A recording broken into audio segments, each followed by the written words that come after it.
guys struggled in the second half of both games last week offensively. What is the big key going forward to fix those issues, especially when you have such a big week ahead? Yeah, you just got to keep working hard, keep trying to get better. Obviously want to convert some of those scoring opportunities that we had, that we were unable to take advantage of. And so we'll have a good week of practice. I'm really looking forward to watching our guys play on Thursday night. The game last year against EKU here at home was one of the most entertaining games I've been a part of in my 20 years.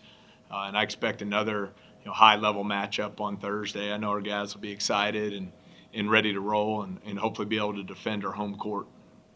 This team has been really good at post scoring in OVC play, scoring down low, but these last couple of games felt like the ball just never would fall in the bucket. Right. So what do you credit? Is that just guys missing easy shots, or have other opposing defenses made it more difficult for your big guys? Well, I think you get this point in the season, obviously there aren't that many secrets left at this point, so I think scouting kind of takes over the game. But I like a lot of the opportunities we're getting, a lot of the shots that we're getting for the specific individuals who are getting them.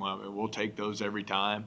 I think we'll convert better as we go down the stretch here and take better advantage of some of those post-up opportunities, because we have guys who can really score the ball in there, and we want to try to dominate the paint as much as we can.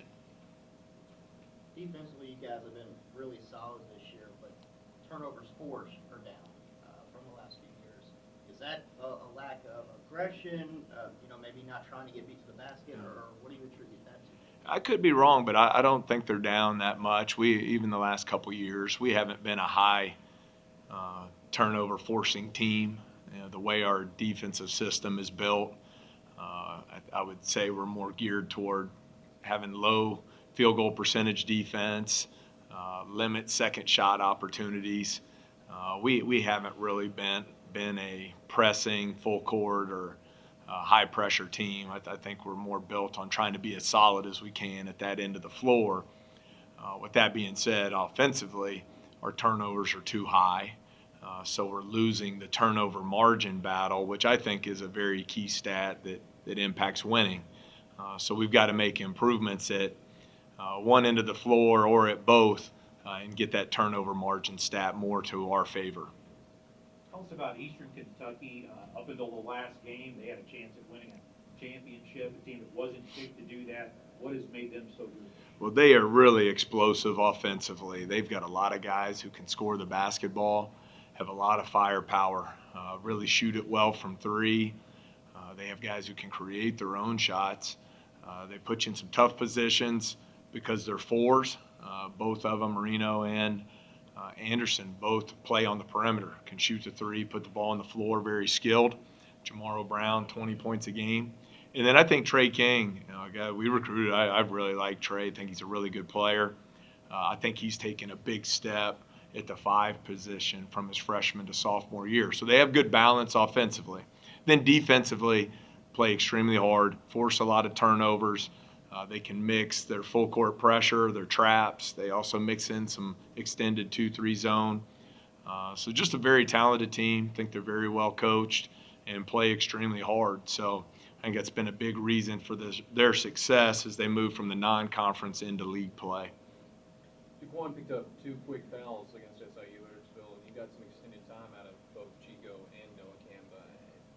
What are you seeing out of those 2 guys when DeQuan's going to sit for that extended amount of time? Well, I think all 3 continue to get better as the season goes on. DeQuan, he got some really good looks on Saturday that he normally would knock down.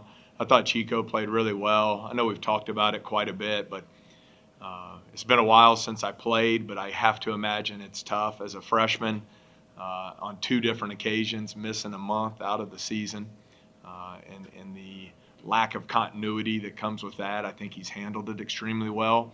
His ability to shoot the ball from 3, his decision-making, and having another passer and offensive creator on the floor is huge for us. Can't say enough about the last play he made to end the game. Was really proud of our team there. They switched to zone. We had to switch our call on the fly. We made 5 passes in under 8 seconds. He made a great read in his progression there. Had Javion or Tevin available for the 3. Got Tevin an open look there to win the game. And then I thought Noah was terrific defensively in both games against Edwardsville. I have a lot of respect for Williford and his ability to control the game at the point guard position as a senior. And I thought Noah came in and really defended well on Saturday, much the same way he did in the first matchup at home. Tevin obviously hit the 3 to win the game on Saturday, and I know he's one of the best three-point shooters in the country, but he has struggled the last couple of games. Going into this week, is it a matter of just him seeing the ball going in once or twice and kind of getting him in a rhythm, or is it just trying to figure out how to get him open and free from the pressure defense that these teams are playing against you guys? I just think it's one of those kind of over-analysis leads to mental paralysis. I think he just needs to go play.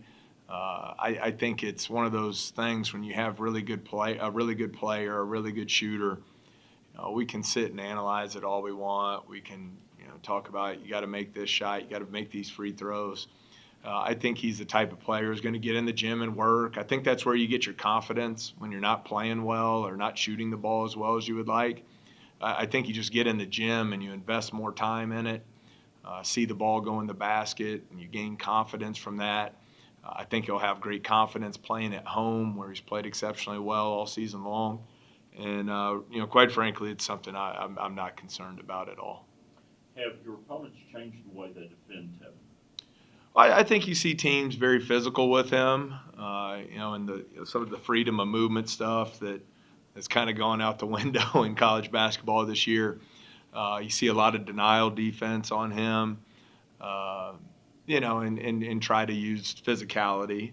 But that said, against Moorhead, he got a lot of open looks, just didn't make them. I like the shots he's getting. I think there's shots he'll make as we go down the stretch. And that just opens up, if people are going to send guys at him, opens up other opportunities for some of our other talented players inside and out. So I'm not overly concerned about it. I think you'll see a great response from him this week in practice and then in the game on Thursday. Last year in your long run to the NCAA tournament, you didn't have Anthony Smith in the lineup for obvious injury reasons. This year, he's available and seems to be playing well in OVC play. What are you seeing out of him? Is there a sense of urgency, leadership? What sort of emotion are you seeing out of him right now as you come down the stretch? Really he's the same as he's been since the day he set foot on campus. I think he's gotten a lot better. And the reason he's gotten better is because he works extremely hard every day.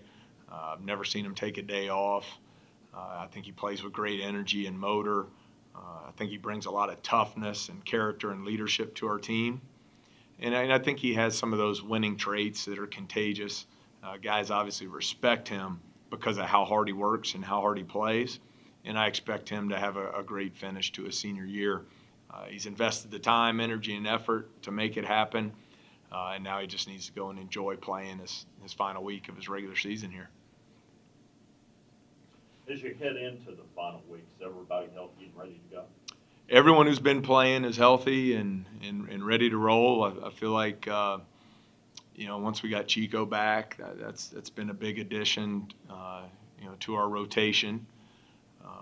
It's nothing out of the ordinary. You saw Daquan went down with the ankle injury late in the game on Saturday. He responded well to treatment yesterday. I expect he'll be in practice today and ready to go. And, we're excited. We're in a great position.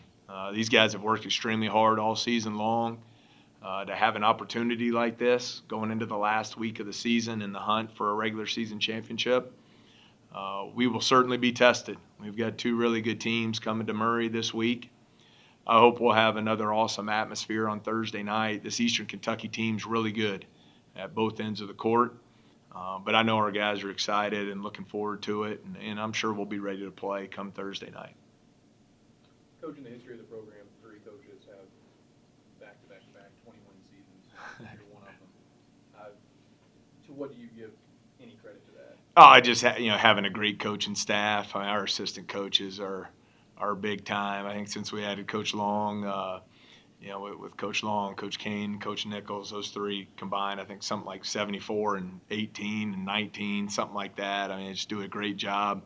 Recruiting, player development, game preparation, building the culture in the locker room. All 3 are terrific, and And then our support staff's awesome. And then most importantly, we've had great players. We've had Jonathan Starks, Ja Morant, Shaq Buchanan's, Tevin Brown's, KJ Williams. Those are the guys who deserve all the credit. And then we've just been real fortunate to have that type of character in our locker room, and we've been able to build the culture the way we want it. The way I always envisioned. If I was ever blessed enough to have an opportunity to be a head coach of a Division I program, how I would want the locker room to be built, the type of people I want in the program, the type of coaches and family men I want on my staff. We've been able to do all those things, and it takes time.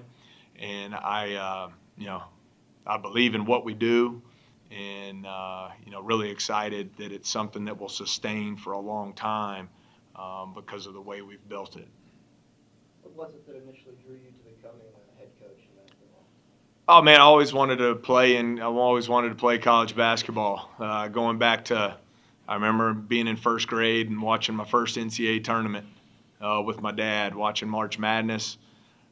Grew up going to different NCAA tournament sites with a group of about 30 people, family and friends. We'd go to different spots all over the country and watch NCAA tournaments. Was a dream of mine to get to play college basketball. I was blessed to get to do that for a great coach and Buzz Peterson at Appalachian State. Still can't believe it. Got to play in the NCAA tournament. Made a 3 in the NCAA tournament. I missed a bunch, but I did make one, so I'm in the record book forever. And then at that point, when it was time for the ball to stop bouncing, I love sports. I love college basketball. So outside of my mom and dad, the most impactful people in my life have been my coaches, all the way back to junior high, high school, and obviously into college. And that's what I have a passion to do. So just been fortunate. I've gotten to work for some great coaches, Buzz Peterson, Houston Fancher, and then Steve Prohm.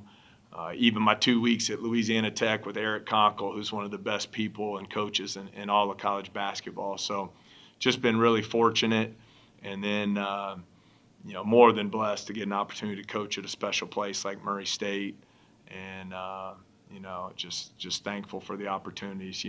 When you grow up dreaming of doing this, what happened Thursday night is not what you dream about, not being a part of that. But, that's life, and I think you take it as an opportunity to learn, to get better, hopefully to encourage your players and build them back up and let them understand that if that's the worst thing that happens to you in life, you're going to be in pretty good shape. So we're in a great position. We've got really good players. We've got a great team, a group of guys that have overcome a lot this season to put themselves in this position going to the last week of the season. I really expect them just to work hard all week, come out and have a lot of fun playing in front of all our great fans on Thursday night, and then we'll see where we stand at 9 o'clock on Thursday.